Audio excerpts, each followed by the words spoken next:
In it. Yep, it is. All right, Kaiser Sose, angry black fan, What's Jamal up, Darby. What's up, y'all? Beautiful day out there. It's a beautiful, beautiful day. Daylight savings time ends next week. Thank God. The sun will set at like 8:30. Thank God. The weather, I hope it stays like this for. A lot of people are concerned about climate change and the fact that. Probably should be. Yeah, I mean, I don't. Hey, I like it's warm outside. I'm good with that. We got De La Soul playing in the background. Piece of De La Soul, who got control of their masters right before Dave died. Rest in peace, Dave Trugoy, Dave the Dove, Plug 2. AKA Plug 2. Yeah. Hey man, I've been listening to De La Soul all week. All week, yeah. And it's funny because we were talking about this. I have all of their stuff, like the CDs anyway. So I listen to, I've always listened to De La digitally in some form, but for them to finally be on streaming services is really dope. Makes it a lot easier. It's dope. And it's also a lesson to young hip hoppers about, having control of your music. They would not budge on, if they weren't making money from their joints being streamed, then, they weren't going to allow people to do it. So I want to find another way if you don't like it. So. Exactly. Speaking of finding another way. Speaking of needing to find another way. The Charlotte. Our lovable Charlotte Hornets. Last week, we were on a win streak. 4 games, ended up being 5. We were like, man, we just winning too much. And God really. Oh, I forgot. He's like, damn, I forgot. I hate Charlotte. Wait, hold on. Positive news about Charlotte. Yeah. Hey, let me this real quick. And he snaps his fingers, and Lamelo Ball breaks his own ankles on a crossover. How? He crossed himself up. Yeah. Crossed himself over. Ankle fracture that actually requires surgery. And which I thought was kind of odd. Now, my daughter, who is not a professional athlete, by the way, but when she was about 4 or 5 years old, she had the same ankle fracture. And they chose not to do surgery. But I remember the doctor saying that in children, that particular fracture tends to heal very, very easily because that bone is still soft. In adults, it's a lot harder. So that probably is why he had to have surgery done. But regardless, he's out for the rest of the season. After that, the Charlotte Hornets then go on to lose to the Phoenix Suns, which was not unexpected. This was the return of Kevin Durant. Right. Playing for the Phoenix Suns, playing for his new team. They lose 105-91. And then they lose a home game to the Orlando Magic, 117-106, in which everyone just looks like they just did not care. They did not care. Nobody gave a damn about that game. Nobody. Until the fourth quarter, it was too late. Yeah, it almost feels like they've resigned to their fate. Right. And they know that, hey, players don't tank. Let's get this out of the way. But they do get tired. And when I say they get tired, I mean mentally. And sometimes they might say, if you really feel like your place on that team is cemented, and you know that you might get Wemby or Scoot or Brandon Miller or Amen Thompson, you might say, okay, I don't need to play as hard as I normally would. It is funny you say that, Mr. Sose, because me and a friend, obviously offline, were discussing this yesterday. We specifically mentioned Kelly Oubre. How Kelly Oubre was probably the only one who played with consistent effort in the game against Orlando, right? Right. Guess whose spot is not secured on this roster next year, Kaiser? Mr. Kelly Oubre. And he damn sure played like it. He played like, man, I may or may not be here next year. Let me go out here and prove to them that I'm worthy of coming back. I feel like we've said this before. Kelly Oubre wants to continue to be a Charlotte Hornet. When you have a guy that because Kelly Oubre has done some team hopping. Yeah, no doubt. He's gone from he played for Phoenix, Washington, and Golden State prior to coming to Charlotte, right?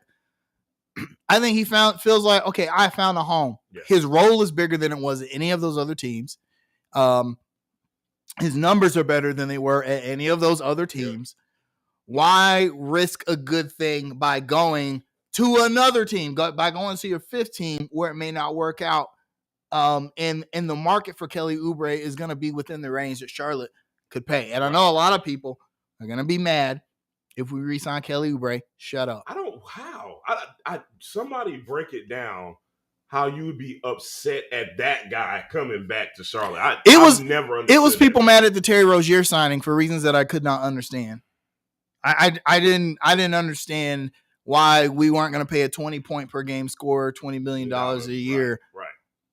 I don't understand why that was. So let me say this again about Mr. Kelly Oubre. All right.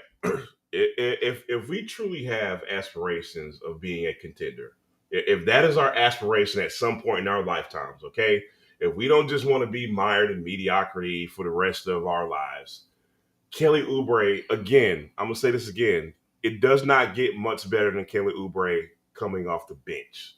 You understand what I'm saying? Right.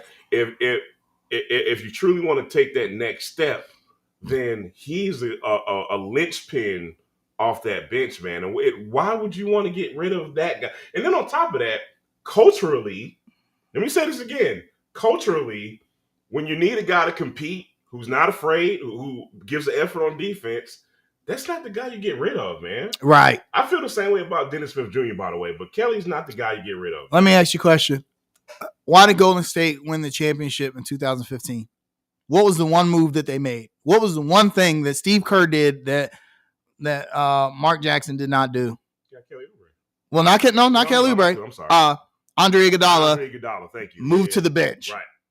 Which people did he get MVP of that finals series, which a lot of people disagree with. But I disagree with that. I disagree with it too. But when you have a guy willing to do whatever it takes for your team to win, and especially going to the bench, right, that's important. Right. You need to have that guy. You got a guy. Kelly Oubre can give you 20 off the bench. Yep, and he doesn't mind being that guy. Doesn't mind being that guy. Right. Yep, and you probably only have to pay him maybe 22. Low maintenance guys who give you 100% effort. You don't find those guys a lot around the NBA. No, absolutely not. Like, dude, a low ego, low maintenance guy who's willing to do what it takes to win. Yeah, and likes being here. Sign that dude. I'm sorry. What am I missing, man? Sign that dude. Yeah, I don't.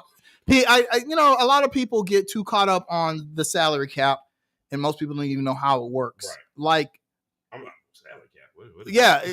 What are we paying him $20 million? So what? Like, first of all, this is Charlotte.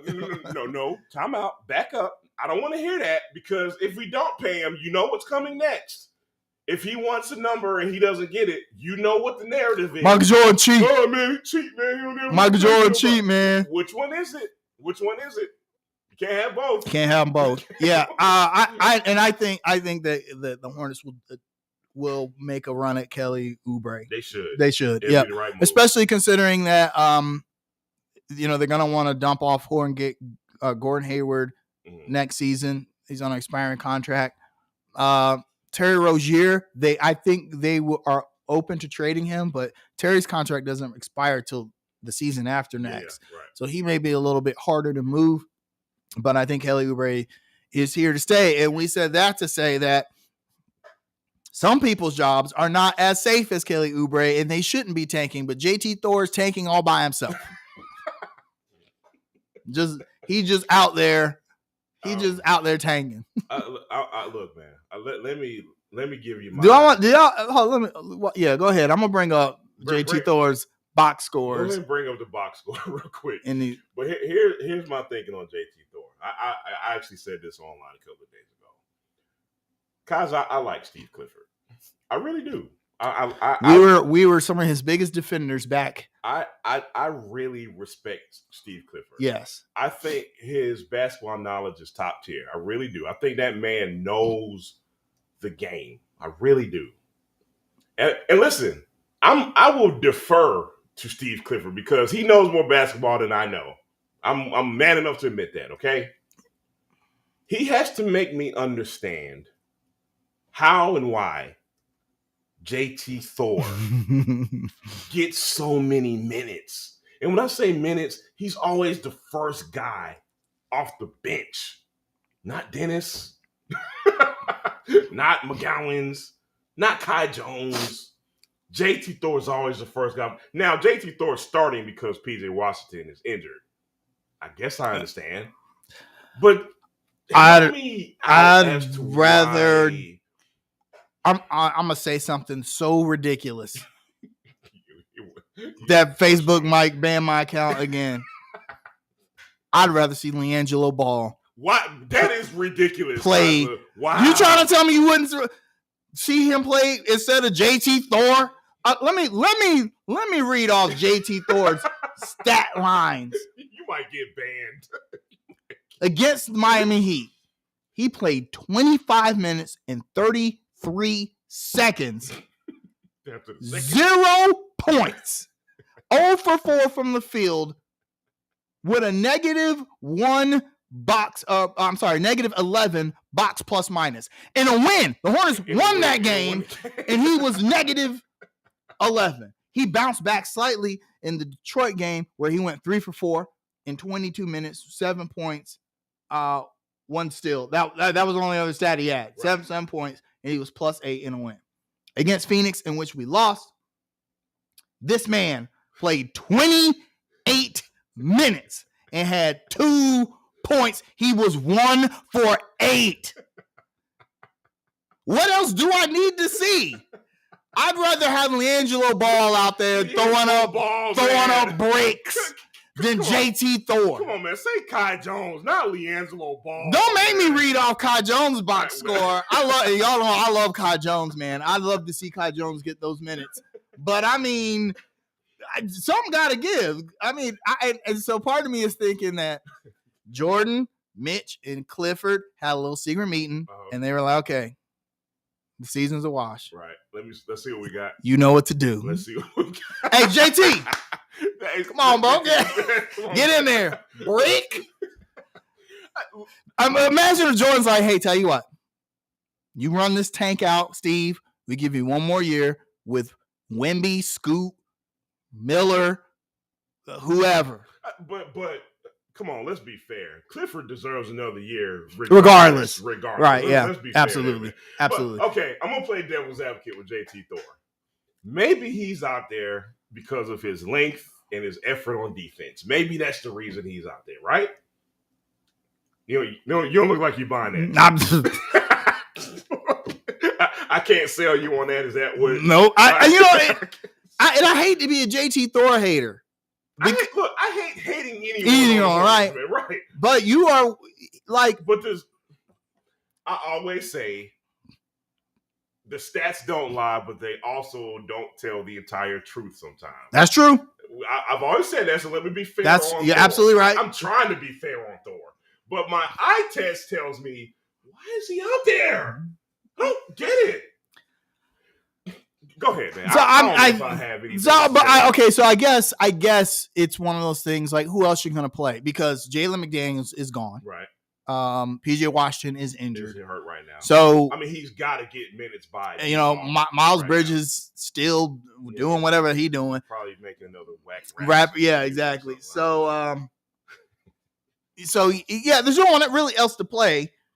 I guess besides you got Kai Jones and JT Thor, but I feel like both two very young, very raw. But I feel like Kai has a little more potential than JT because Absolutely. He's got better athleticism. Right. He's got more energy. I do feel like whenever confidence. Yes, I feel like whenever Kai is out there, there's some unseen impact you can feel it. Kind of like energy. Right, kind of like what Cody Martin a few years back. When he came on the floor, you're like, okay, all right, there's something there, right? I feel that way with Kai Jones. You kind of can see that competitive spirit when they're on the floor, man.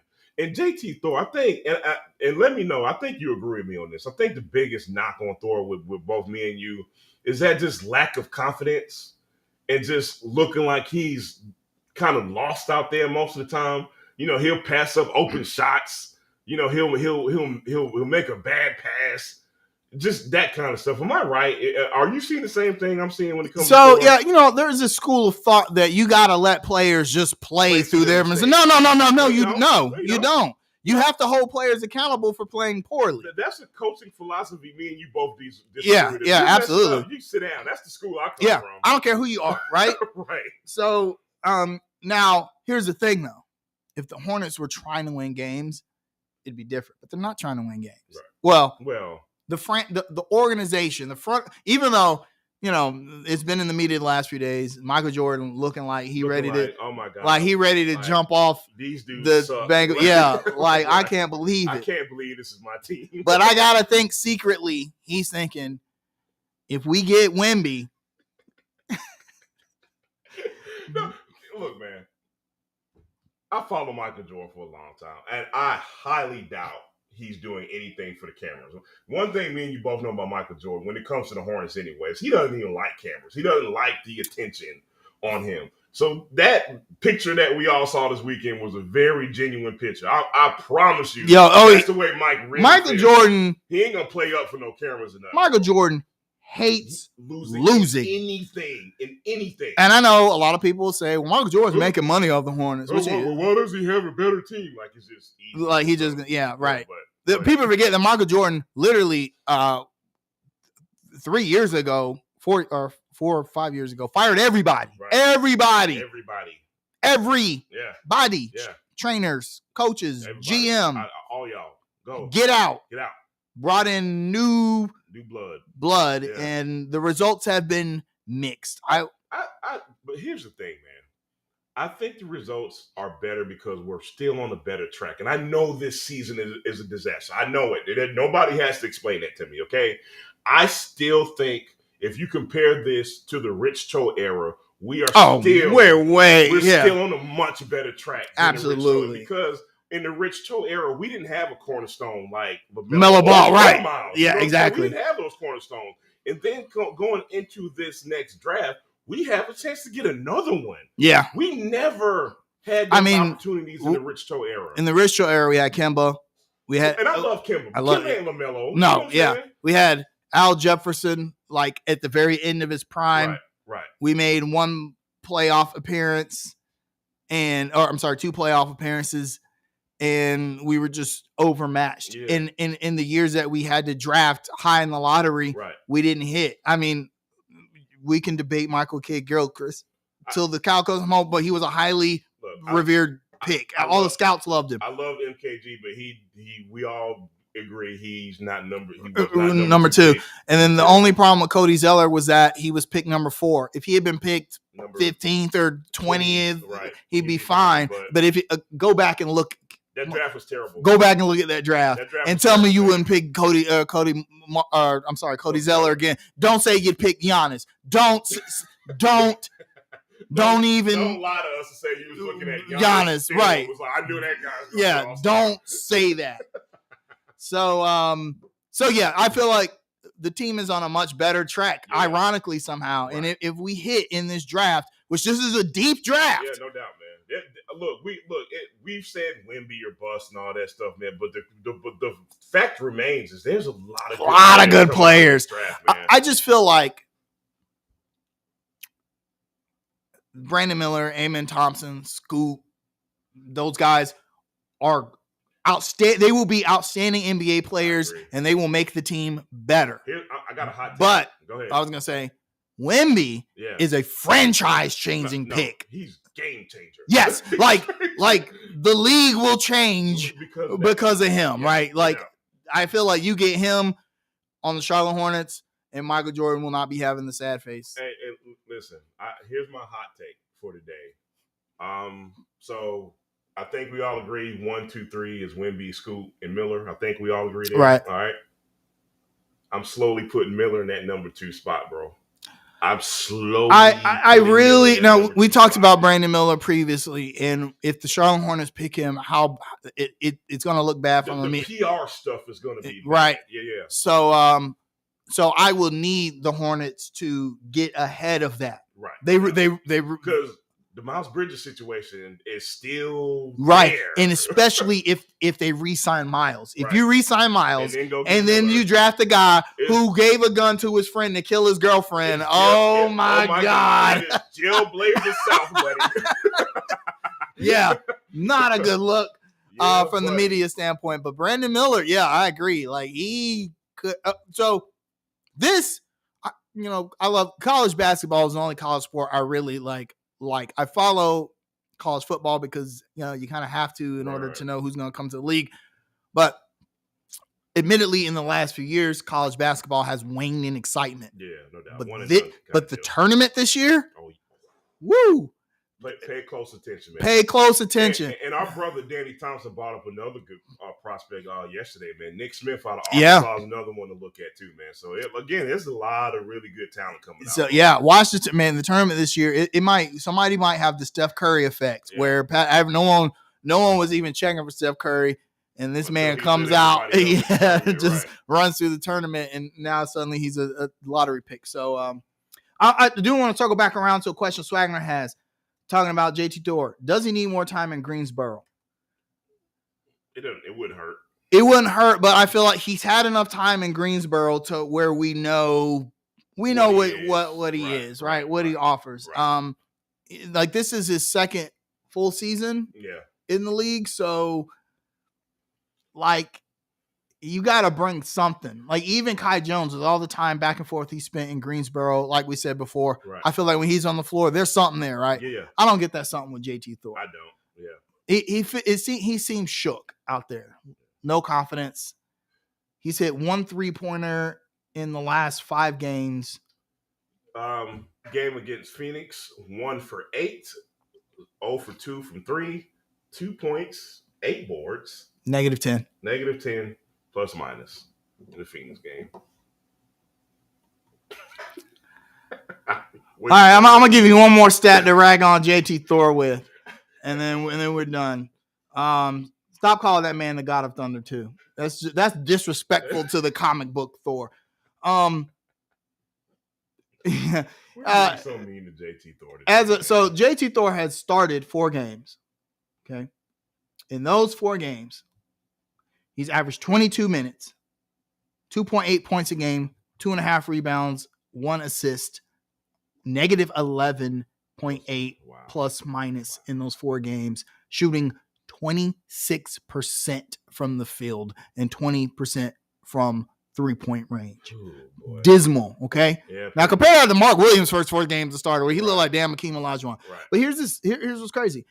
JT Thor has played 48 games as a Hornet in the league off the bench. In those games, he's only averaged 10 minutes, but is averaging 2.5 points per game, 1.8 rebound per game, -6 plus minus on 37% shooting and 20. He's playing better off, not a whole lot, but a lot of times you'll see a player when they get put in the starting role just from having the extra minutes. Right.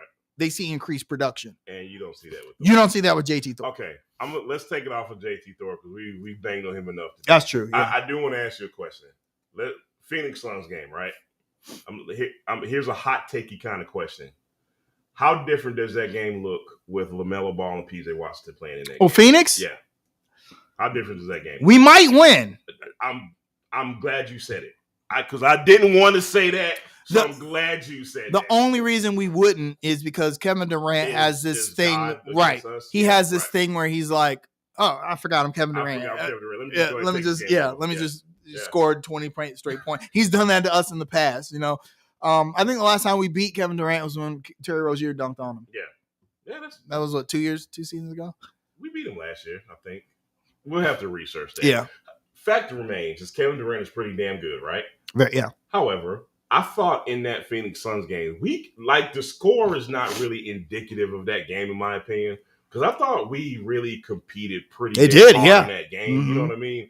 And I kept thinking to myself, like, man, you know, I don't know how many scoring droughts we go through if LaMelo Ball's out there, and PJ Washington for that matter. Look, I put it in perspective. PJ Washington, JT Thor. PJ Washington, JT Thor. So insert their production into that game, and I think it's a hell of a lot different, man. But again, I'm sitting here talking about wins and losses like they matter. But no, here. I do want the Hornets to end the season on a positive note. Here's the thing: I think wins always matter, no doubt, in some capacity. Right? Yeah, I mean, no Nobody likes losing. Right. And the thing is when you're on a bad team, you know that you might not be there next year, right? Right.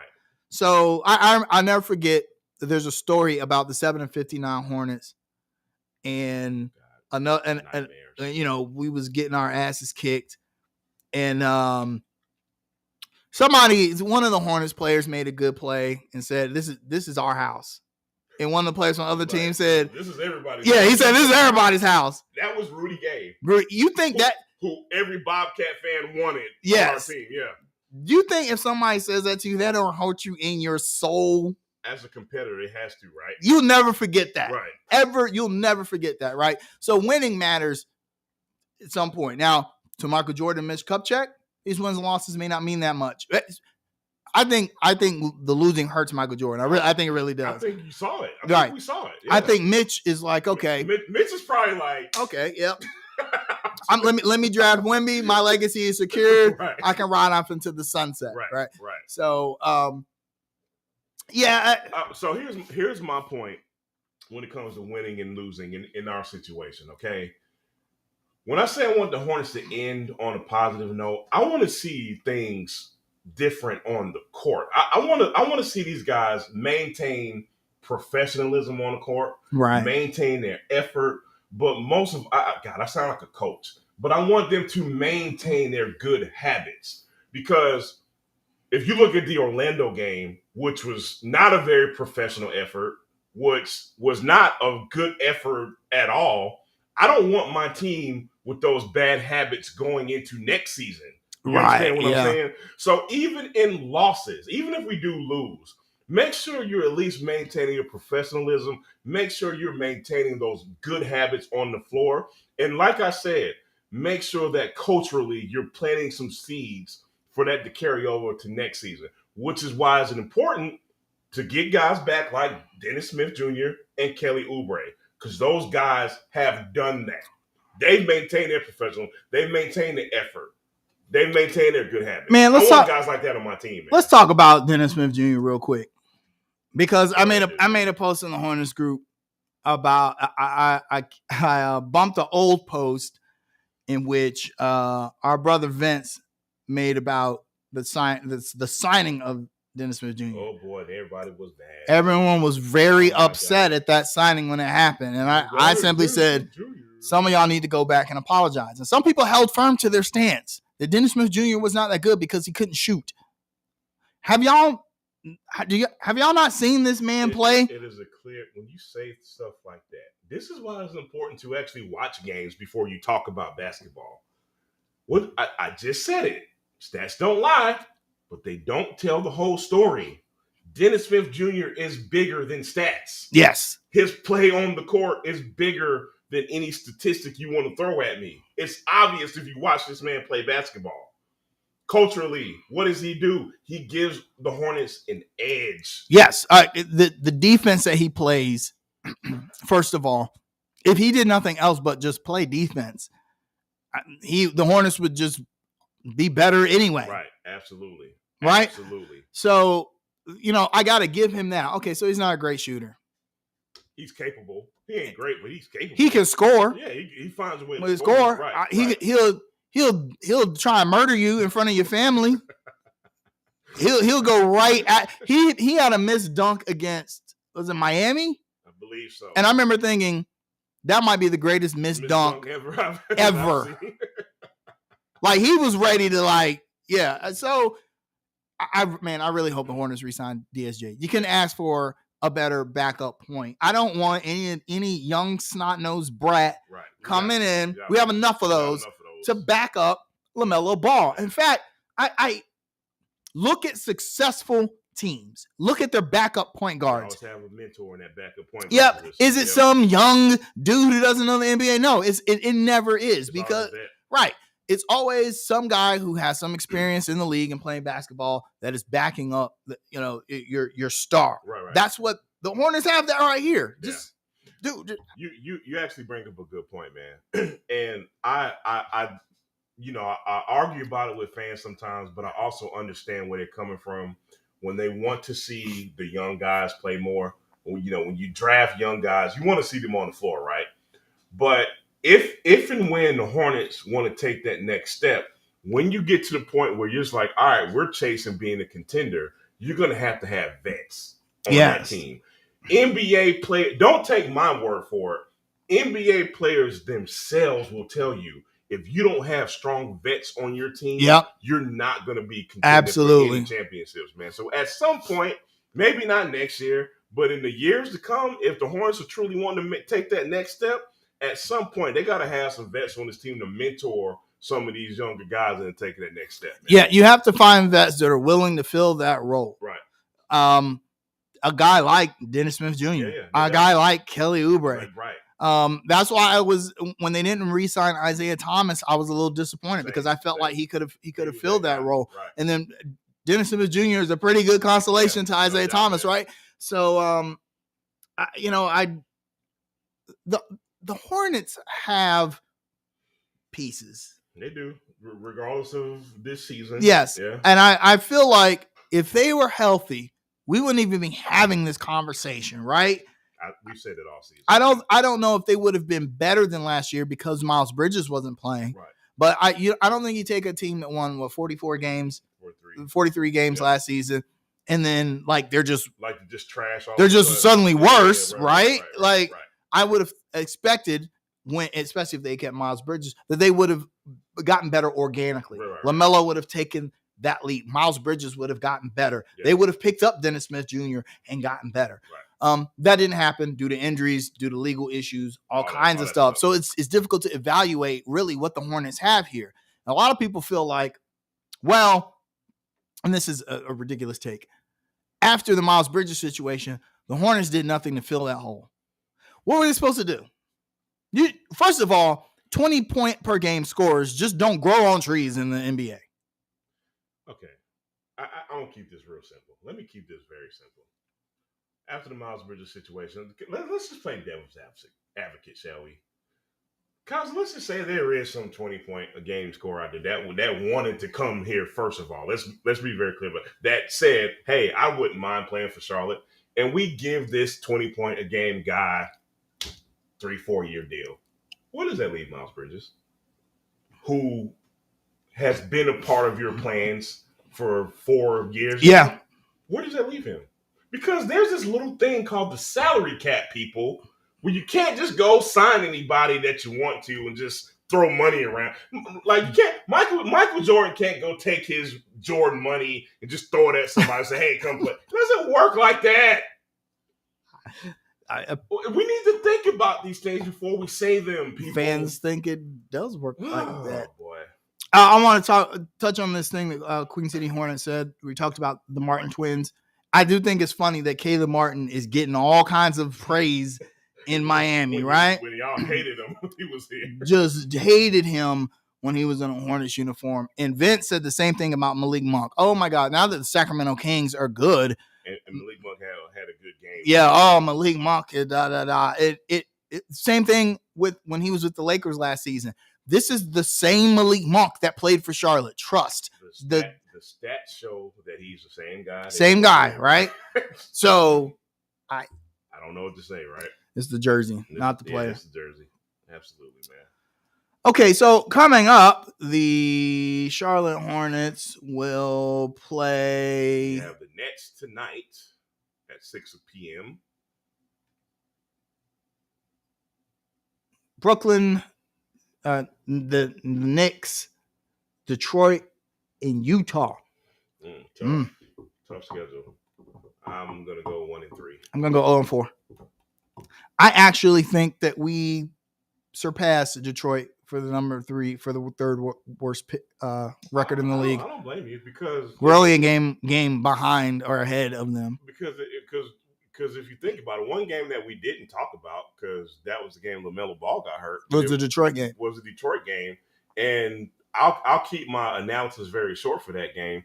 They only won one quarter of that game. Yeah. They won the first quarter, and that was just the game. James Wiseman looked like the number 2 pick. Didn't he? He did, yeah. Did, huh? Mark Williams was Mark Williams had a great game, but I mean James Wiseman looked like he'd been in the league 3 years. Hey man, look, fans, don't get mad at me. I love Mark Williams. I do. Mark Williams is going to be a good player. So let's all calm down before I say this. However, Marvin Bagley and James Wiseman took that boy to school that night. That was the NBA. Yep. Mark Williams. Yep. So yeah, I think Detroit's gonna, and plus they're playing in Detroit. Yeah. Detroit. I don't think Detroit really cares about tanking. I tell you why. They play hard. They play hard. They've already got their franchise players, right? Yeah, you're right. They got James Wiseman. They got Jalen Duren. They got Cade Cunningham. They got. That's not bad, right? That's a great roster. Yeah. If they get Wemby or Scooter, whoever, great. Yeah, it's a bonus. Yeah. They're already gonna get, if they drop to 4th, they're guaranteed at least a top 8 pick. They're likely to get a top 5 or top 6 pick. They're going to draft somebody good enough to complement the rest of those players. Absolutely. They're not worried about tanking. Yeah. They're going to come out and play hard and beat them. Not to mention, God, man, Detroit has sucked for a long time, man. So I don't think they're just as desperate as we are. This fan base is kind of desperate. It's been 6 years since we made the playoffs, and we have a famous owner. You know what I mean? And we have LaMelo Ball, who everybody's pushing out the door. You know what I'm saying? So it's like we're a lot more as a fan base. Plus, it's been 30 years since we had the number 1 pick. Then there's that, I feel like they owe it to us. I have no camera. I feel like the league owes us. I have this. I was telling a friend of ours, I just have this gut feeling. This gut feeling that we're going to get the number 1 pick. And it has nothing to do with our record or our odds. Just this gut feeling like the league is going to do right by Michael Jordan for once. Right? The guy who, you can argue this point all you want because Magic Johnson and Larry Bird exist. Yeah. But I don't know what you're going to say. Michael Jordan saved the NBA. Magic Johnson, on a recent interview on Shannon Sharp's YouTube show, which is really good, by the way. You should watch it. Yeah. He talks about the first NBA finals he played in was tape delayed. Yeah. He said, I played in the game and went home and watched it. No one wanted to see the NBA. And you had Larry Bird and Magic Johnson. Right. The two, these guys in college were like, right? Yeah. Right. Mount Rushmore, arguably, but yeah. The games were tape delayed in one of the most legendary NBA finals ever. But there didn't want no tape delay when Michael Jordan was on the court. Everyone knew. Must see TV. Right. He saved the NBA. Okay. He's easily the most marketable figure in the NBA ever. You can even translate it to the Hornets because we know people only pay attention. There's a lot of people who only pay attention or talk about the Hornets because of who the owner is. We know that. Absolutely. I wanted to say to someone, the NBA owners, maybe NFL owners too, but NBA owners either get too much credit for the success or failure of their team, right? Right. We're only talking about Michael Jordan because he's Michael Jordan. Right. I said to someone, they were sitting at this bar, and they're talking about Michael Jordan. I said, you're only talking about him because he's Michael Jordan. No, but if he was a better owner, who owns the San Antonio Spurs? Don't pull your damn phone out. No, don't pull your phone out. Don't pull it out. Right. Who owns one of the greatest franchises in NBA history? Who owns that? I know the answer to that. I know the same family has owned it for years, for decades, right? And I bet you don't know who it is because you don't give a shit about their owner, right? Right. They're way more successful than the Hornets will probably ever be, and you don't even know who runs that team. To take it a step further, if you really wanted to analyze the success of the Spurs, the owner shouldn't get credit. You know why? Because Popovich is the one running that organization. Absolutely, yeah. Not the owner. The owner makes the decision and signs the checks to hire a guy like Popovich, but Popovich is the reason for that success. Absolutely. Not the Spurs. But their owner's not famous. So what are you talking about? Look at the Cleveland Cavaliers. Their owner, they got a championship. You You think that was Dan Gilbert's doing? Nope. Or was it luck? Or was it luck that the greatest, one of the greatest, second greatest at worst player of all time happened to be born in Cleveland, Ohio, and the NBA said, and there you go. That's what I'm saying. They owe Mike one. Not just once, but twice. Hey, here's LeBron one year. Hey, here's Kyrie Irving the next year. Let's gift you guys 2 number 1 picks, franchising talent. And then LeBron says, "Oh, I'm gonna go back play for my home." Even though they failed LeBron his first go round, right? What the hell happened to our camera? Anyway, maybe y'all can still hear us. We don't know what's going on. No, I think it still hear us. I don't know. The camera's kind of. But yeah, I mean, yeah, the Cleveland Cavs completely mismanaged their first run with LeBron. They failed to build a championship team around him, and then they lose him because of that, and then they get him back. They owe us one. So with that being said, Kaiser, I think we all can agree we just need that. Look, this franchise is obviously not absolved of criticism, right? We've picked the wrong guys. I think that is obvious to say, even if it's in hindsight, right? We haven't picked the right guys. But at the same time, can we please just get some damn luck once? I just want to be lucky one time, because the thing that's never mentioned when it comes to successful NBA franchises is that there's a great deal of luck that comes behind that sometimes. You have to be, sometimes it's better to be lucky than it is to be good. And I will accept some damn luck for the Charlotte Hornets franchise at some point. Guys, bear with us because our camera is doing something really crazy. Technical difficulties right now, but we're going to talk through this thing. Y'all continue to interact with us in the chat room. We'll fix the camera at some point. But let me know, guys in the chat room, let me know what y'all think about franchises being good versus being lucky. Again, the Hornets are not absolved of criticism. We picked MKG at number 2. Hey, we got to take that bullet, right? We picked Frank Kaminsky over Devin Booker. Hey, we got to take that bullet, okay? I get it. Even though it's in hindsight, I get it. But damn it, why can't we just get lucky one time, man? we didn't get lucky with the Anthony Davis situation, okay? We didn't get lucky when we should have got lucky after being the worst damn team ever, okay? We didn't get luck at that point. Why not now? Especially as a franchise who is clear. Here's one thing fans cannot argue right now with the Mitch Kupchak era. You cannot look me in my face and tell me that the Hornets are not trying to take the next step into being a better team since Mitch Kupchak got here. No, because they didn't find some guy after Miles Bridges beat his wife up. Clearly, and they didn't trade away Terry Rozier at the trade deadline, right? They just accumulated a bunch of second round picks, and they traded Jalen Duren for Denver's first round pick. No one ever mentions the other 4 second round picks we got out of that deal, by the way. Boy, sometimes we just want to be mad just to be mad, man. Kaza, let's take a break before we talk about the Panthers and come back.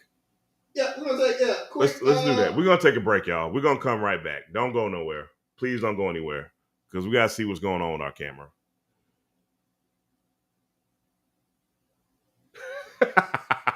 At Queen City Hornets, I see you. Queen City Wolf said, Mitch Kupchak is the worst GM because our boy Ty Wolf told us so.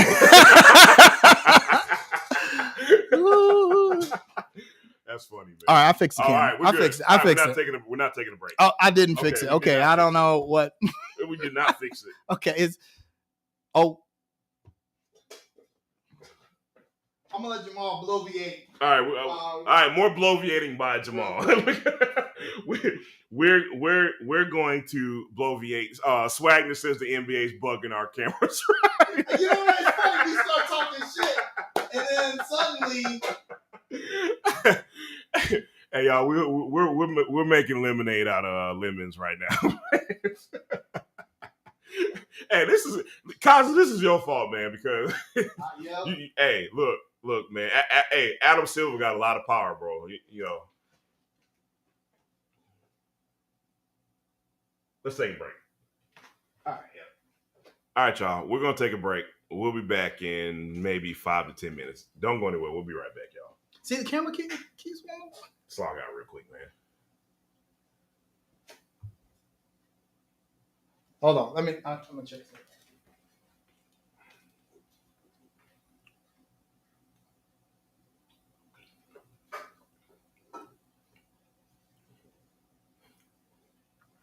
All right. While Kaza checks on our camera, fans, any questions out there? Any comments? I don't have any more bloviating to do until we get the camera fixed, man. So y'all help us out real quick.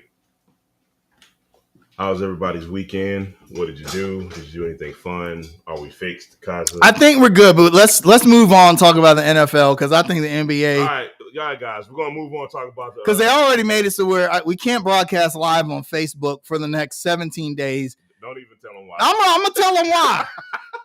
Because I posted a cartoon of a dog of a video of a cartoon dog sea walking, and I said, "Hey, even the dog on Crip," and Facebook was like, "You're a gangbanger." So, see, I start talking shit. They fuck the camera up. So, let's switch to the NFL. Yeah, Mark Z in the NBA doesn't like us too much today, man. So, Carolina Panthers stuff. So last week we reported that the Panthers were not talking to Derek Carr, and now it's been reported that they're talking to Derek Carr. But it's also been reported that the Panthers are, quote, aggressively pursuing trading up for the number 1 pick. You know what this sounds like? It sounds like they are all over the place again, and they're showing their indecisiveness again. You know what I think? What do you think? I think Tepper wants Carr. I think Frank Reich wants a pick. I think the coaching staff. I'm sorry. Say that again. Yeah, sir. Tepper wants Derek Carr. Coaching staff wants a rookie. That makes so much sense. Because we know, I think we have a proper gauge on Tepper's behavior and what he wants at this point. You know what I mean? And he's always going to swing for the fences in free agency, right? And the coaches are telling him, hey, look, man, chill out. Let's do the right thing. Right. And go get a young quarterback and groom him for the future to be our franchise guy for the next 10 years. Instead of going to get another damn retread, Tepper. Stop it. Stop. Yeah. Why is Tepper so addicted to getting retread quarterbacks? Why? Because get off the damn hamster wheels. I don't know, man. I think Tepper feels like getting a name is important. Hey, real quick, Swagner, we are going to talk about that. Best believe, buddy. But go ahead, Kaz. I yeah. cut you off, man. No, like getting a name it puts your franchise in the media. I mean, think about if Derek Carr goes to the Carolina Panthers, we're all over every sports talk show for. I mean, think about when Baker Mayfield came in. He only played like 5 games. Right. I mean, that's all everyone talked about. Every segment on Undisputed and First Take was Carolina Panthers and Baker Mayfield, right? No doubt. And I think Tepper likes doing that to keep them in the limelight. Right. But you know what else keeps you in the limelight? Winning games. Yeah. Right? Yeah, winning. Yeah. Man, Tepper, don't pull a Jerry Jones and like the limelight and make it more about you. Right. Than the franchise and what matters. Stray away from that, man. The fans don't deserve that. And let me be fair. If we take our emotions out of Steve Wilkes not being here, if we take our emotions out of that, right? Tepper has made all the right moves this offseason. Yes. If we're being fair. Yes, about it, absolutely. You know what I mean? So continue to keep doing the right thing. You're slowly building something with the coaching staff. Continue to build more with the young quarterback who is under, on paper, the best coaching staff in the league, right? I don't see why you bring Derek Carr into a fold in that situation, man. Yeah, I just feel like Tepper, I think, feels like going the rookie QB route that's the rebuild, right? That's what you do when you rebuild. And he's said publicly, or at least implied, that the Panthers aren't rebuilding. It's not a full rebuild. Right. But Dog, you traded away your best player. You fired your coach. You hired a new coach. This is a rebuild, okay? It looked like a rebuild. Looked like a damn rebuild to me, right? So go get one of these young quarterbacks out of the draft and let your coaching staff, your all-star coaching staff, build that guy. Yeah. What is Josh McCown and Jim Caldwell gonna teach Derek Carr? 30 or right. Old he is. Right. Essentially, for a player like Carr, you have to tool your offensive philosophy around him. Whereas with the rookie, you can say, here's our system and here's what we're going to do. And we drafted you because we feel like you fit in that system, right? Or you could do what Chud did with Cam and say, hey, we're going to build a whole new system around you. Yeah, you could do that. When you have a quarterback like Cam with those, great segue. Yep. I knew what I was doing there. Yep. Yeah, we don't just be winging shit all the time on Under Construction. Anthony Richardson. Let's go ahead and talk about it, buddy. Yes, sir. Okay, man. Combine record, 4.43 40-yard dash. Now, man, there's nothing to sneeze at. I'm sorry, bro. I know the 40-yard dash is like this mythical number that sometimes means something, sometimes it doesn't. With quarterbacks, it typically doesn't mean a whole lot. But if you got somebody that athletic,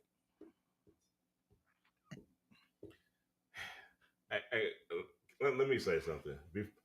Hey, before I preface my statement, everybody, I just want to say that I, Jamal Darby, have a right to change my mind. A couple of weeks ago, I told y'all, I don't know about Anthony Richardson, man. And I'm judging this based on my eye test, right? And my eye test, when I say eye test, I mean a couple of Florida games that I watched, mainly the one against Florida State because I'm a Florida State fan. The eye test didn't really give me much. It really didn't. Now, I knew he was athletic. That's never been an issue as far as I'm concerned with Anthony Richardson. My eye test kind of gave me a bunch of mediocrity as far as in terms of throwing the ball, making the right reads. You know what I mean? Making the right throws. I didn't see much when it came to that. However, in this latest combine report, I may be warming up to this guy just a little bit because he's making a big impression on a lot of GMs in this combine, man. And look, I'm going to defer to NFL GMs. Hey, they're better talent scouts than I am. And I've only seen Anthony Richardson maybe 2 or 3 times. So I'm going to kind of chill out a little bit and say maybe it wouldn't be the worst thing in the world to stay at 9 and grab a guy like that. Maybe. I'm not changing my tune 100%, but I'm warming up just a little bit, man. And I got one more point after you make your point. No, go ahead. I was just going to say, I still feel like if you have a chance to move up, you should do it. My preference. Yeah. Let me be clear about that. We traded away McCaffrey. We got all these picks. Use them. Yep. Use these assets and move up and get the guy. Right. Anthony Richardson. Also, there are 2 things to me that kind of stick out and would give me pause. One, stats. Yeah. His stats are very average. Again, like I said, a bunch of mediocrity on tape too. Yeah, just like very average for a top NFL quarterback. Right. And second, his choice not to play in the bowl game. Because you would think a guy on the fringe, so would want to play in the Yeah. Okay. Now, I understand it's the Las Vegas Bowl. Does anyone even give a shit about Las Vegas Bowl? No. But see, that's the point. Scouts do. Well, yeah, scouts do. And a bowl game is like the culmination of your season. I know every team gets a bowl game nowadays. Right. It doesn't really mean anything. But this is like the biggest game that you will play all season. And I want to see how you perform in such a scenario. Right. But instead, you said, no, I'm not going to because I don't want to get injured in a meaningless game or whatever and hurt my draft stock. Think about all the NFL players who, for instance, CJ Stroud. Yeah. CJ Stroud was like maybe out of the top 10 before his bowl game, in which he blew everyone away. And suddenly it's like, he might be number 1 or number 2, right? Same thing could have happened for Anthony Richardson if he had played well. And we'll never know. And I just feel like he'll come into the league. He'll be like another Justin Fields, who is a super athletic quarterback, but the rest of his skill set leaves a lot to be desired. Real quick, I look at mock drafts probably every week, man. And CJ Stroud is like firmly implanted into that number 2 spot overall right now. So that's how far this man is shooting up everybody's draft board right now. So that lets me know that the scouts and the GMs are really looking at Stroud closely and saying, no, man, this dude is it. Like, this is the franchise guy. And if I'm the Panthers and I want to cement myself that guy to be our franchise guy, I seriously look at trading those second round picks to try Absolutely. to move up, man. I really do. I'm copying someone. I'm kind of taking someone's thought from Twitter. Do we want to just make the playoffs for the next couple of years? That'd be nice. But at what point do we want to contend and win Super Bowls? The division is wide open. Now's the time. Now's the time. Right. Man. Yep. Yeah. You build for the opportunity to rule the division for years and years, which no one in the NFC South has never really done. The Panthers had it for a short while, and then the Saints, and then the Bucks for the last 3 seasons. Right. So now it's anyone. I feel like if you draft someone like CJ Stroud or Bryce Young, you will have the best quarterback in the NFC South. Even if Derek Carr goes somewhere like the Saints, okay, but you're set up for the next 8 years. They're set up for the next 2 or 3. Right, exactly. Yeah, so, right. I feel like as awesome an athlete as Anthony Richardson appears to be. So that brings me to the point I was going to make, man. Because and I know y'all have seen this, because I know you've seen this too. How many combine guys have you seen in the past that were just that? They were great combine guys. Dozens, hundreds. Haven't we seen a ton of combine guys before? Like, man, they're awesome in the combine. Then they get to the league and do what? Nothing. Right? Who was that guy? Played tight end for the Panthers. Cam loved him, but he sucked. He's called Swole Bones. Yeah, that was his nickname. God, what was his name? Fans, help us out. What was that guy's real name? But I know exactly who we were talking about. He was a combine monster. Yep. Like he could bench press 500 pounds. And he ran a 4.40. All this crazy stuff. And he was not good. He was Greg Olsen, who ran a 5.2 in the 40, was like all the fame dude. You know what I'm saying? Yep. So his claim to fame is Cam Newton gave him a nickname. That's pretty much it. And we don't know his name. Yeah, exactly. I can't remember his real name. Yep. So So where was those Swole Bones at? Who knows? Maybe the XFL somewhere. Who knows, man? Also, 2 hours ago, it was reported that the Panthers informally met with LSU O-lineman Anthony Bradford. Anthony Bradford is versatile and can play any position on the offensive line. That wouldn't be bad. That would not be bad. I wouldn't be bad. Here's the thing. Don't do it in the first round, but So here's the thing. An offensive line, you build a pretty good offensive line. You give yourself a chance. You give yourself a chance with any quarterback. No doubt. You can stick Sam back there and be decent. Okay. Be all right. Yeah. I mean, I'd still rather have right. But yeah, there's rumblings. Yeah, the coaching staff's not going to tip their hand this early, right? No doubt. And I think that's why we get a lot of people don't realize that these reports are purposefully leaked to throw other teams off. Yeah. Okay. Okay, Panthers looking at Derek Carr, so they're not going to want to deal. So we think this guy's still going to be here because Carolina's not going to draft him.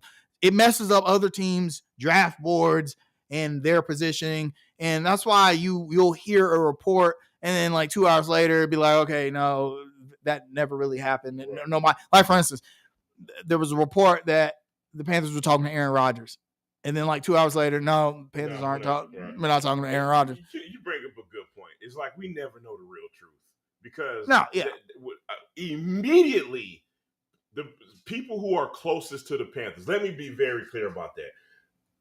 I'm sorry. Beat writers who are very close to the Panthers came out immediately and said, "Nope, no Aaron Rodgers discussions. Nope. Now, me and you both know."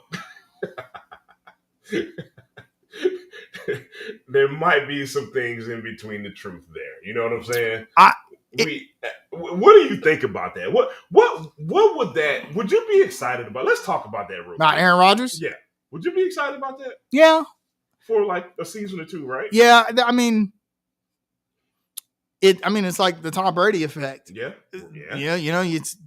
No one expected, I'm just going to be real, no one expected the Bucs to win the Super Bowl the first season Tom Brady got there. Right. But that's what having a quarterback that good does for you. But now, you pay the price because here we are 2 seasons after that Super Bowl and Brady is back retired again and the Bucs will not be nearly as good. They weren't even that good with him last season. Yeah. So, I mean, if Aaron Rodgers ended up a Panther, that'd be great. It'd be great recognition. We'd be back in the media. But I feel like with a move like that, you have to like go to the Super Bowl. At least. You got to at least make the conference championship game. In which, if you make the conference championship game with Aaron Rodgers and lose it, then people will say, oh, there's Aaron Rodgers again. Can't make it past the conference championship game again. Yeah. Living off that one Super Bowl.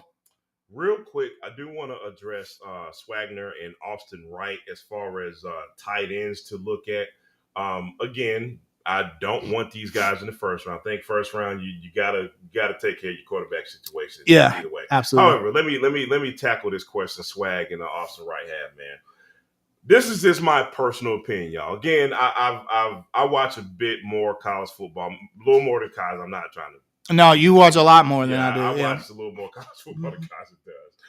Me personally, I like Dalton Kincaid because he is more of a vertical threat than those other two guys. Darnell Washington is a big physical dude who's more so of a pass blocker, which wouldn't be a bad thing. But don't you miss a pass catching tight end on this team? Don't we miss that? In today's league, you look at all of the best tight ends of the last decade. Greg Olsen, Jimmy Graham, Rob Gronkowski, Travis Kelce, Zach Ertz. Right. What do they all have in common? Right. First of all, none of them dudes can block. Right. None of them dudes can block. You can put them there to block, but they can all catch. So Kaiser, Austin, Swagner. I'm gonna give you a name. Y'all remember that dude, OJ Howard? Did anybody remember that dude, the tight end that played for the Bucs? Okay. You don't remember him. You know why? Because OJ Howard I'm talking about this guy was so highly touted coming into the draft. You know why you don't hear about OJ Howard anymore? Because he can't catch. That's why you don't hear about him anymore. That's exactly why. That's why we don't know Swole Bones' real name. If he could catch, we know who he was. Yep. But one more thing to y'all's question. Luke Musgrave is another one. He is very polarizing. And to me, personal opinion, there's too many question marks about Luke Musgrave, man. So I stay away from him, man. Darnell Washington, I'd be cool with, but I think I'm happier with Dalton Kincaid, man. So I did want to kind of address y'all. I think they should go all in on Tommy Tremble next season, honestly. You think so? I think so. Give him. I mean, he was injured most of the last season. Yeah. If you get a new quarterback, new offensive philosophy, I think Tremble he can catch better than Ian Thomas. Oh, that's without a doubt. Why is Ian Thomas still on the team? I don't know. He been on it. Serious question. He been on the team since Cam was on the team. That was like 5 years ago. Why is he like Ian Thomas been on the team since like Jake Delhomme? Like he's been on the team forever. Why is he still on the team? I don't. We digress. I feel like Tommy Tremble. No, I'm not saying Tommy Tremble's Greg Olsen. Right. But no one knew Greg Olsen was Greg Olsen until he was traded to Carolina. Very true. He was pretty pedestrian in Chicago enough to where they traded him for a 3rd-round pick. He became and then now he's a Hall of Famer. Right. So, like, I just got this feeling like if we ditched Tommy Tremble, he would go to, like, L.A. or something and then suddenly be – That's a good point. Right. Just give him one more chance behind some stability, a good offensive line, a good quarterback. But with that being said, this is just, again, personal opinion. If Dalton Kincaid is there in the second round, then you grab him, right? You got to get BPA in any scenario. Absolutely. And there's nothing wrong with competition, man, as far as those position battles. Nothing wrong with that at all, man. Absolutely. I think, the Panthers should just really go all in on trying to get a top QB. Yeah. I mean, and then whatever happens after that happens after that. Right. But despite public opinion, the Panthers have a solid roster. I'm gonna say solid. Solid. I agree. Not quite good, but I mean, if you could come in and end the season 6-6 after the way that they started, right. They've got a decent defense. They got some studs on defense. They got some absolute killers on defense. They got DJ Moore, who else they got on offense? Nobody.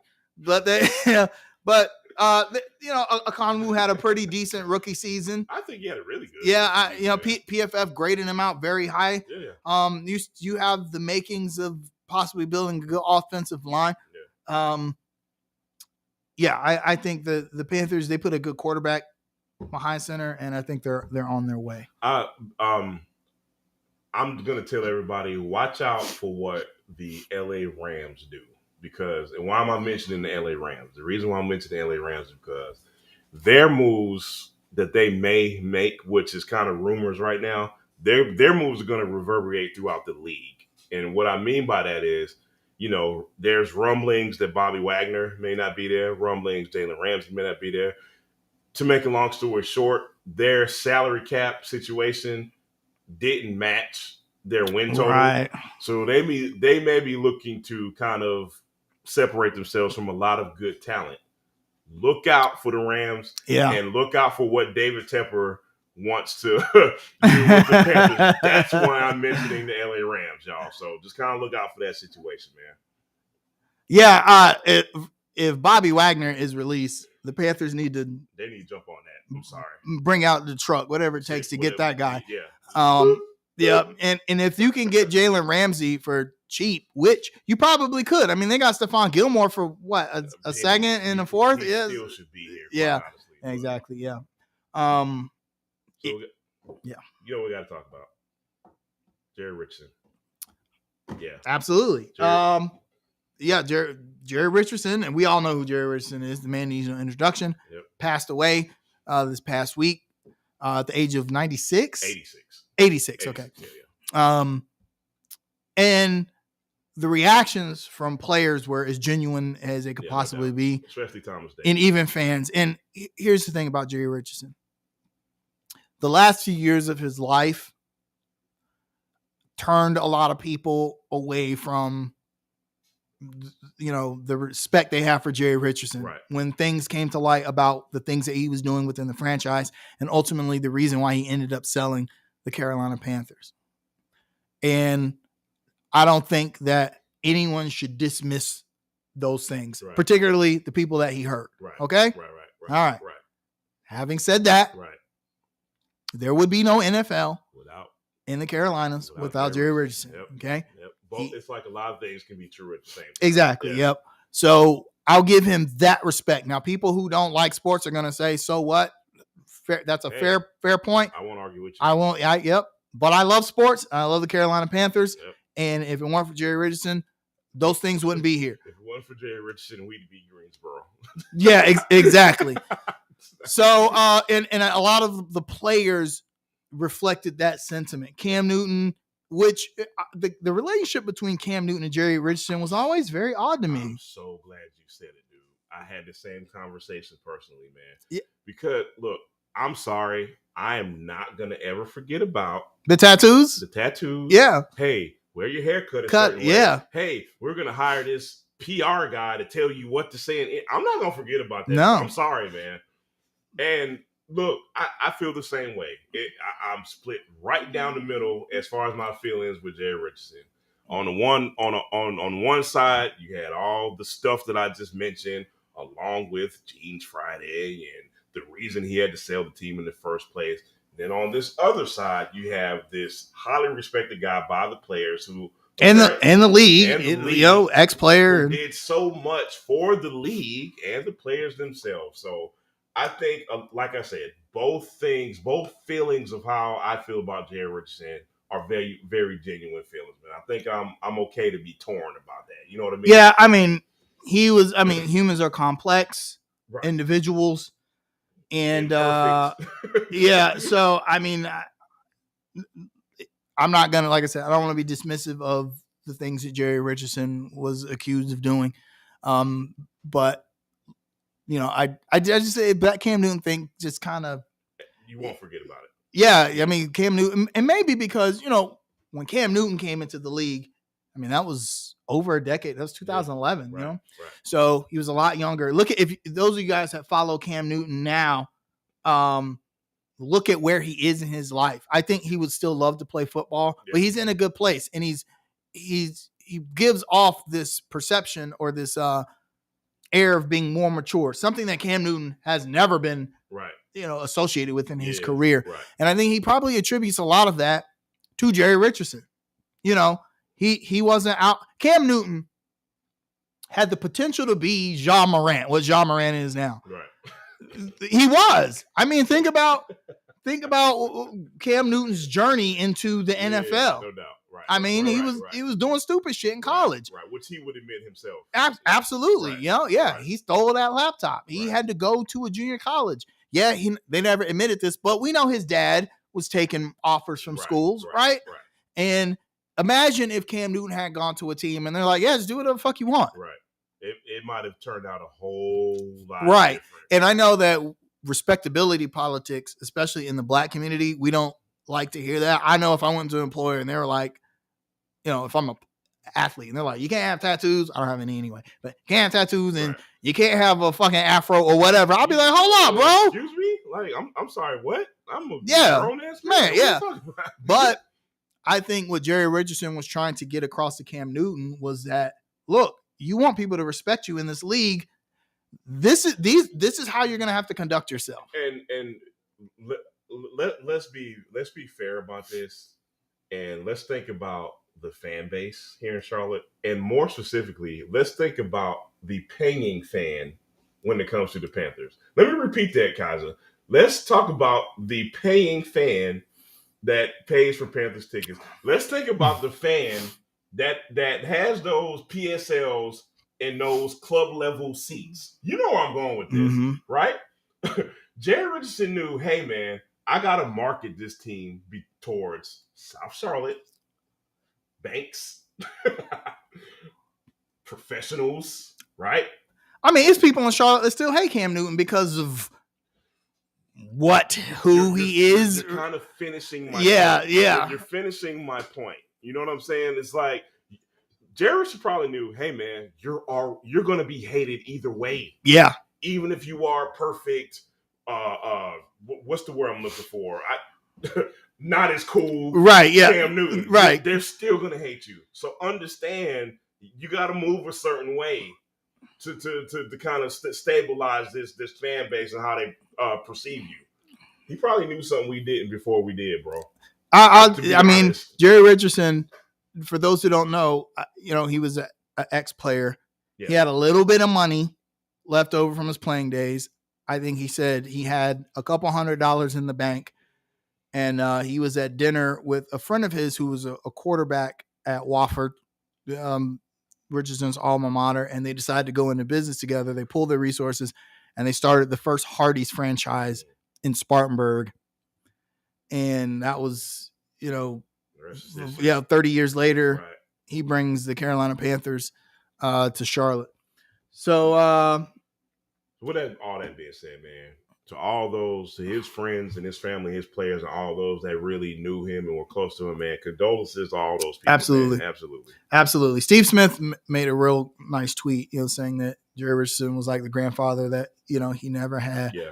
So, and I could imagine, especially players from that first Super Bowl run era, no doubt. Guys like Smith, Jake Delhomme, Julius Peppers, I would imagine, they like this really affects no doubt. Those players. So All right. Shout Shout out. I got quite a few actually. So I got a shout out. all right, I go got ahead. a feeling me and you got the same shout out this week. We listen, y'all. I promise me and Kaza did not even discuss this today. But I promise you, me and him got the same shout out today. You want to start? So you want to say it at the same time? We'll say his name. Charlotte City Council. And I'm not going to say his name, but I'm going to start with Charlotte City Council. Shout out, y'all. Finish my thought. No, go ahead. Go ahead. I'm going to let you, yeah. All right. So for those who don't know what we're talking about, okay, there was a vote that came to Charlotte City Council this week, and it was a vote to either continue or defund the Charlotte Arts and Science Council.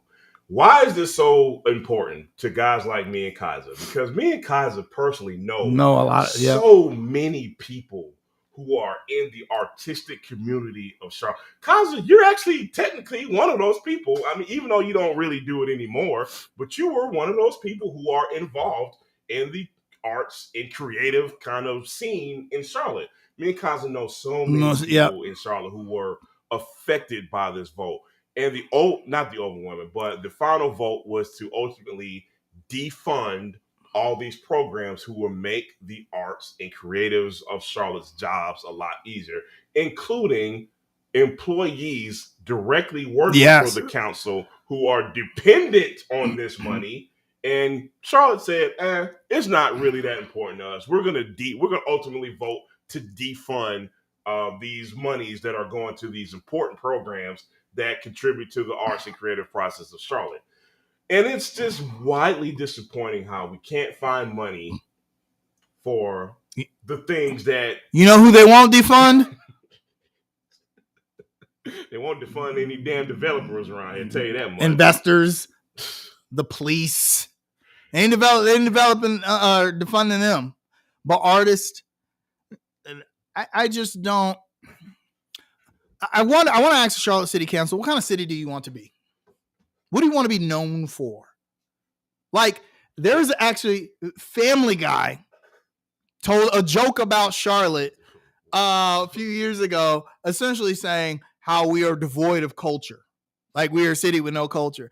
I'm sorry, where's the lie? Yeah, it was funny because it was true. Yeah. Like in Gilbert Arenas, who you take everything he says with a grain of salt. He been saying some live shit, lately. But during a podcast that he was on, someone just mentioned, well, what if you were being traded to Charlotte? Right. And he was like, nobody says I want to go to Charlotte, North Carolina. And they just kind of threw a few barbs at Charlotte. This is our identity. A city that everyone comes to, but no one wants to go to. Right. The identity of Charlotte is that we don't have an identity. Right, yeah. And that we've been fighting to find an identity for decades now. They called Charlotte during that podcast a mini Atlanta, which is the most absurd comparison ever. Not even absurd, but very insulting in my opinion. And super inaccurate. We're actually bigger than Atlanta. And that's funny. We're larger than Atlanta, but we're seen as a smaller version of a city that we're bigger than. Right. So, City Council, what are you doing to change that perception? And the thing is, man, Charlotte has been a very plain and vanilla city, and I don't mean that racially, but you get what I'm saying. It's just like we're this blank slate. Yeah, we don't know what we are yet, and Charlotte City Council keeps contributing to take all the soul that we do have out of it. Because let me be clear, man, like, we do complain about Charlotte and we say there's no culture, but there are so many people that me and you know that contribute to what the little bit of culture we do have. There's so many people who work and bust their ass to bring us the culture that we do have. And for the people that are supposed to work for them to take it away is just very frustrating, man. I'm going to end my thought on this note. I'm going to end it on this note. To any of the Charlotte creatives that may be listening, may or may not, understand, is it better if we have them on our side? Yeah. But ultimately, we don't need them. We don't need them. Our friend Marcus Kaiser, LeBron James' biggest fan, but also the Marcus Kaiser that did a project with Kelly Oubre with some really dope gear. I need to go to the team store and buy it. But he made a very eloquent post on his social media about this, about how, this is sad for Charlotte, but this doesn't mean that we have to stop doing what we're doing. No doubt. Okay. And once again, the city of Charlotte is going to leave it up to us to save the soul of this city. Right. Usual, right. So it lies with us. When I say us, I mean the people, man. Shame on Charlotte City Council. Yeah. Some of those people I voted for. Yeah. Never again. Same. Never again. Same. Shout at. So, ESPN has a guy that writes for them named Jonathan Givoni. Oh, boy. And he did a 2024 mock draft. Not this year, but next year. And that's an important draft because Bronny James will be eligible. Who ain't that damn good. He's not as good as the other kid, right? Right. Not as good as LeBron James' other son, but Bronny James will be eligible to enter the draft. How stupid this next season, go right? Ahead. It's Bronny James. Okay, so I get it. You want to mock a mock. The most shocking thing about this mock draft, they're only picking teams in the lottery. The Charlotte Hornets are projected to be the second pick in the 2024 draft. They're saying that we're going to suck next year too. No matter who we pick in this year's draft. No matter what transpires in the next offseason, no matter who we get. No matter what, we're going to be trash enough to draft Cody Williams out of Colorado. Who I don't even know yet.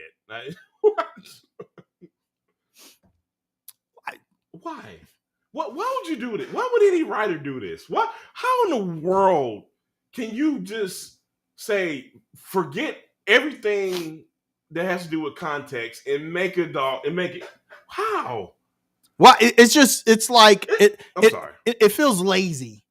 It's like, okay, Bronny James I need to write an article about him. Okay, mock draft. Who do I think? Charlotte, San Antonio. All the guys that suck this year, even though they're going to get top picks. Aren't the Magic predicted to be number one in this mock draft? No, actually the Spurs are. The Magic are predicted to be 10th and the team that drafts Bronny James. Here's why I ask this, because not only is it just highly disrespectful to us, it is highly disrespectful to teams like the Orlando Magic, who Orlando Magic have a really good young roster. They're going to be at least a play-in team next year, and probably they look like they might be an 8th seed next season. Paolo Banchero looks like a runaway for the Rookie of the Year. Yeah, easily, yeah. And this is lazy journalism. Lazy. It's fine. ESPN. Well, when I saw this, fuck ESPN. Yeah. I thought our buddy Rodney works for him, so don't. I'm sure he does great work. Yeah, with integrity. Right. Just I better not see Rodney write an article like that. And last shout out is Jean Morant. You idiot. What are you doing? You idiot. Why are you fumbling the bag? So I will say this. Let me preface this by saying this. I hope that Jean Morant can get past this and go back to being a superstar. Right. And then they'll do 30 by 30, like 10 years from now, and they'll talk about this. Reflective music. Yeah, the sad music in the background. Yeah. I was at the lowest point of my I was really depressed. My circle was right. I want to see that. Okay. I want to get to that point. The problem I have is that we shouldn't even get to this point. So many people that came before you have made similar mistakes, and you learned nothing. Now, some people will say, and I've already seen this sentiment, Jean Morant didn't do anything wrong. Okay, granted, what he did technically was not illegal. Not what it wasn't illegal. Okay. But it was stupid. It was dumb. It was really dumb. It was unnecessary. What I understand, the NBA players, professional athletes feel like they're under no obligation. I mean, Charles Barkley said it best. I'm not a role model. But guess what? You're a role model. Whether you want to be or not. And if you're not a role model, the NBA itself, who employs you, who pays you a lot of money, more than the average American does, they have a image standard they want to Absolutely. maintain, and they have a right to. Let me Absolutely. be very clear about that. They have a right to do that. You might want to be your own person, and you may want to express yourself as you see fit. Guess what? Your employer is still Yep. the NBA. And here's the thing: nobody's saying that you can't be who you are, right? Don't be dumb. But don't be dumb. Why? Especially as a young black man, why do you want to portray this image, right? When you don't have to. When you don't have to, they already feel like we're all gangsters. Why do you feel like you got to be a gangster when you're away from gangsters? Yes, you are far removed from a gangster. Miles Bridges and John Morant gonna drop the illest mixtape. You know why gangsters are gangsters? Gangsters are usually gangsters because they're hungry. Yeah, they have no other options. Right? They don't have options. Gangsters don't have a lot of skills or money or opportunity. You sir are not on that page. You are far removed from anything a gangster has to go through. Plus, you from South Carolina. You ain't from Spartanburg. You're from Dalzell, South Carolina. Yeah, dog. Yeah. I've ridden through Dalzell. Listen, on the way to my grandparents' house, I drive through Dalzell, South Carolina. It don't look too tough to me. It looks very average to me. It don't look like people have a hard time in Dalzell, South Carolina. It's funny because stop it. People take someone like Terry Rozier, who grew up very tough. You know, his father was a murderer. Sacred Heights. Yeah, exactly. For real. And I think Terry Rozier might secretly be crazy. You know, his team picture looked kind of crazy, right? But you would never see him doing something like that. The worst thing he had a song with Miles Bridges where he talking about getting head in a Ferrari or something like that. At the end of the day, it's a song. Right, yeah. But when you are on social media, you know, flashing guns. I mean, first of all, that's high school shit. That's teenage shit. Why are you doing that? You're a grown man. Yes. Right. Not to mention. And here's the thing. He's ultimately, I feel like he's going to get a pass for that. Right? Like we said, we're going to see the 30 by 30. Imagine if Cam Newton at any point in his career. My God. He'd have to. They'd have to release him. The Panthers would have to release that dude. Man, listen, man. Yeah, he's gonna get it together. I feel like, but then the thing is, it's like a pattern of behavior. Mm-hmm. That's what's so messed up about this. Right, because there's other instances. He said some stuff he did some stuff. Right, maybe it wasn't illegal, but he still did some stuff. And we've seen this. I'm not saying that he's gonna end up like tight end for the Patriots. Aaron. Murderer guy. Yeah, Aaron dude. Right. But I'm not saying it'll be like him, but we've seen this happen in professional sports where popular athletes can't leave their circles behind. Right. And end up doing some foul shit. You know, don't be like that. This is like Ja, you're not some 12th man scrub, dude. Right, yeah. You are an NBA superstar, yeah. You have a gift that most people don't have. Why throw it away for unnecessarily? You don't. Aaron Hernandez. Thank you. Why? What is it about that life that attracts you to that? I'm sure your house is bigger than any right. real gangsters upbringing. Why would you want to attract yourself to that? I don't. Yeah, I'm a little confused. I know young people do stupid things, but I just feel like there are some situations where you got to grow up really fast. Yeah, what are the Memphis Grizzlies doing to get that in the bud right? Yeah. You got to put people around him. If I'm the owner or the coach, or we have an intervention. I'd be like, look, bro. Hey, I'm gonna say something a little controversial, but I'm sorry. It's just on my mind right now, man. You know what I'm thinking about? I'm looking at his daddy. His daddy want to be all at the games. Want to fight Shannon Sharp with his shades on. Right. Want to be Mr. Cool Guy at the games. Want to fight Shannon Sharp. Want to be all in front of the videos. Right, yeah, all in the videos. What you doing with your son, bro? I'm sorry I had to go there. I don't want to go there. Somebody in the comments made a great point about how the media will deride LeVar Ball Yeah, I was going there. But he keeps his sons in check. Hey, They've done and do and say outlandish shit, but the LiAngelo, when he stole that shit, right. that was handled like that. That was handled very quickly. And Right. swiftly. Yep. Yep. And even LeVar Ball, came out and, he didn't condone his son's behavior. Right. He recognized that this was wrong, and we're gonna fix it. Yep. And we're gonna do it my way. Yeah.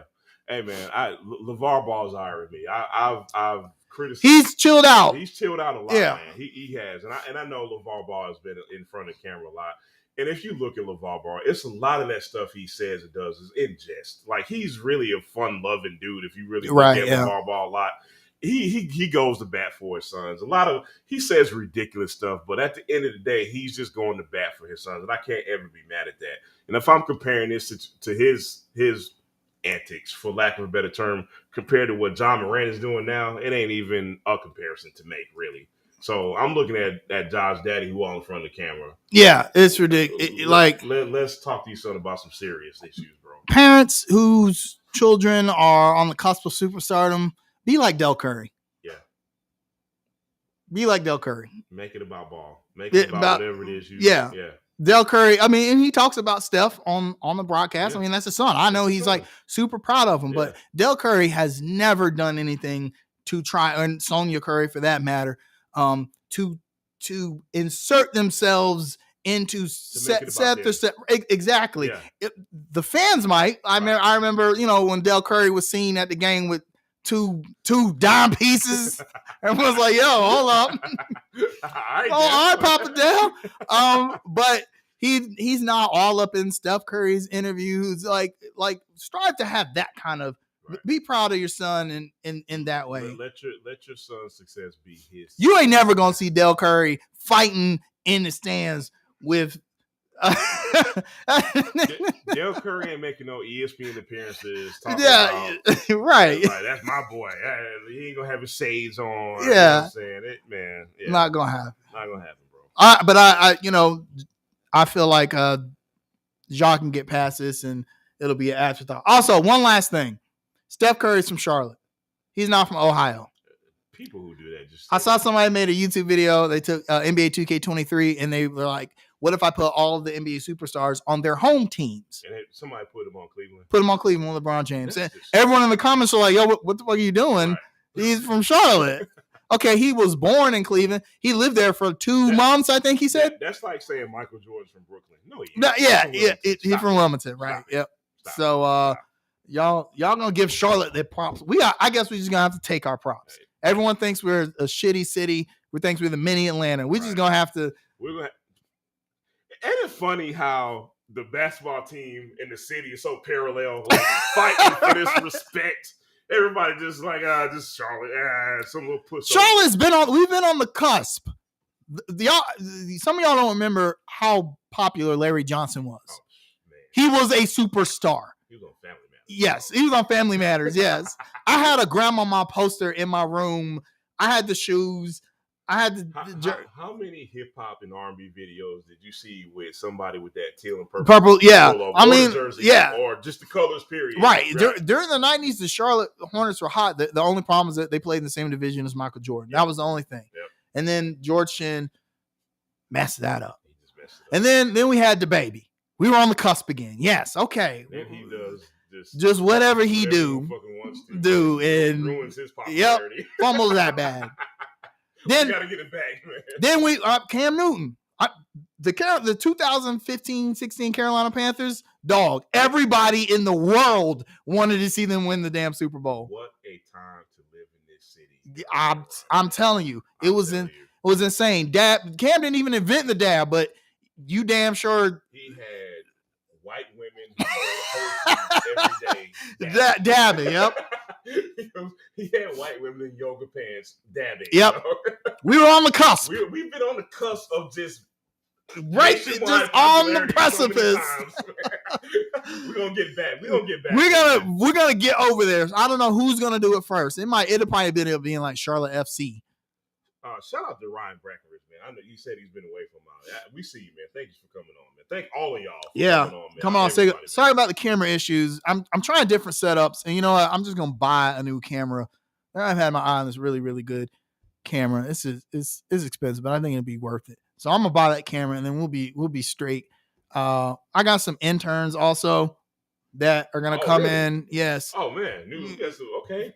They're not very sports knowledgeable, but that's good because then they can focus on the production. We don't want them to be yeah, I don't want to be arguing with somebody else, some teenager about the salary cap. Hey, who's better, LeBron or Michael? Just stick to your work, bro. So all right, so stick with us. We got bigger and better things coming for you guys. And in 2 weeks, we'll be able to stream back on Facebook. Thank God. Yeah, right. I have to keep my gangbanging sensibilities down. You Facebook thug. You Zuckerberg, chill out. Man. Yeah, I don't know, man. Zuckerberg just hates us. That's all. Yep. All right, y'all have a good week. We'll talk to y'all. We'll talk to y'all next week, and hopefully we'll be one step closer to that number one pick. I got a feeling. Peace, y'all.